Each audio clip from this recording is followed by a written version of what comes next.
आज के समय में शिक्षा अति आवश्यक है। इस अर्थ के युग में बिना शिक्षा के अच्छी नौकरी, व्यवसाय आदि मिलना और करना बहुत ही मुश्किल कार्य है। 3 वर्ष की उम्र से ही बच्चों के ऊपर पढ़ने का दबाव पड़ने लगता है। उनके वजन से ज़्यादा उनकी किताबों, कापियों का वजन, बैग का वजन हो जाता है। हर माता पिता चाहते हैं कि उनका बच्चा स्कूल में टॉप करे। हर माता पिता अपनी आमदनी से अधिक खर्च करके अपने बच्चों को अच्छे से अच्छे स्कूल में पढ़ाना चाह रहे हैं, परंतु कुछ बच्चों में ग्रहण करने की शक्ति अधिक होती है तथा कुछ में कम होती है। कुछ बच्चे किसी चीज़ को एक बार पढ़कर सीख जाते हैं, याद कर लेते हैं। कुछ बच्चे बार बार पढ़ने के बाद भी चीज़ें याद नहीं कर पाते। हमारे यहाँ कहा गया है, वस्त्रेण वपुषा वाचा विद्या विनयेन च वकारे पंचभिर्युक्तः नरो भवति पूजितः।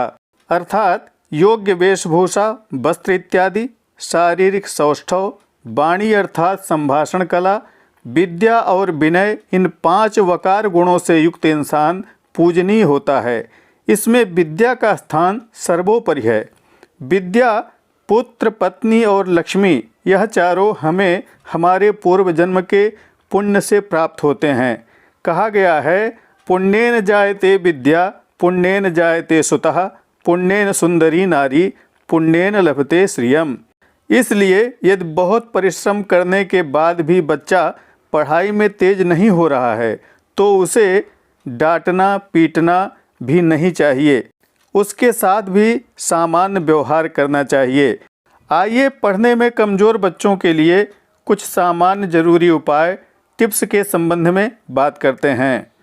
बच्चा जिस विषय में कमज़ोर हो, जिसमें उसका मन न लगता हो, उस विषय के टीचर से मिलकर बच्चे के बारे में बात करें। यह भी जानें कि उस विषय की कक्षा में आपका बच्चा समय कैसे बिताता है। बच्चे के संबंध में टीचर की क्या राय है। बच्चा विषय से डरता है, टीचर से डरता है या कोई अन्य बात है, इसका पता जरूर लगाएं। यदि वह डरता है तो उसके डर को प्यार से समझाकर दूर करने का प्रयास करें। ट्यूशन लगवाना भी एक विकल्प हो सकता है। बच्चे के शौक को प्रोत्साहित करें। बच्चे की बात को सुनें, उसकी समस्या को दूर करने का प्रयास करें। अपनी दैनिक ज़रूरतों के विषय में बच्चों को समझाएं, बताएं। दृश्य श्रव्य सामग्री का उपयोग करें। झुंझलाहट न दिखाएं। बच्चे के मनोभाव के अनुसार चलकर उस विषय के बारे में उसे बताएं।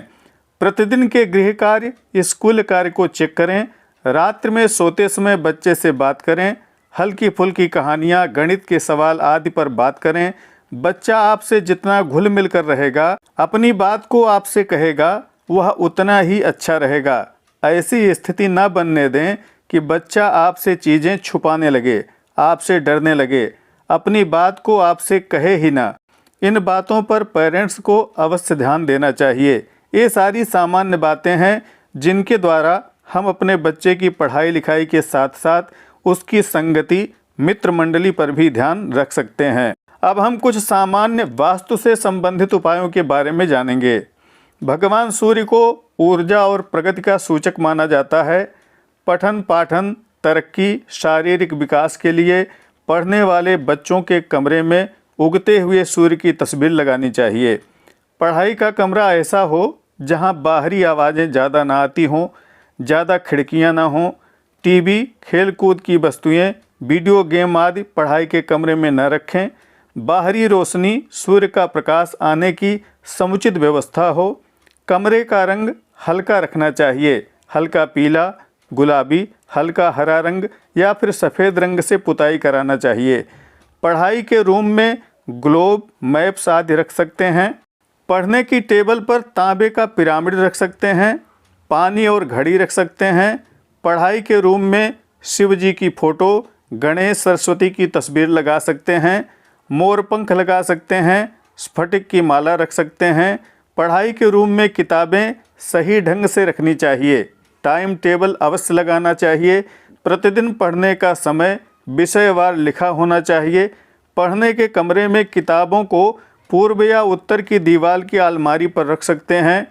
पढ़ने की टेबल आयताकार हो या चौकोर हो, बहुत ज़्यादा सामान उस रूम में ना हो, हर वक्त लोगों का आना जाना उस रूम में ना हो, ये सारे उपाय हम सामान्य रूप से कर सकते हैं।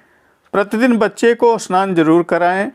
उसके अंदर पढ़ाई के साथ साथ संस्कार भी विकसित करें। यदि पूजा का कक्ष हो तो वहाँ नमस्कार कराएं। मस्तक पर कुमकुम चंदन का तिलक लगा सकते हैं। भगवती सरस्वती के वाग बीज मंत्र का जप उत्तम फल देने वाला कहा गया है। बच्चों से धार्मिक पुस्तकें, कलम, शिक्षा की सामग्री का दान करवाना भी उत्तम कहा गया है। बच्चे की जेब में फिटकरी का टुकड़ा रखने से भी पढ़ाई के प्रति रुचि जागृत होती है।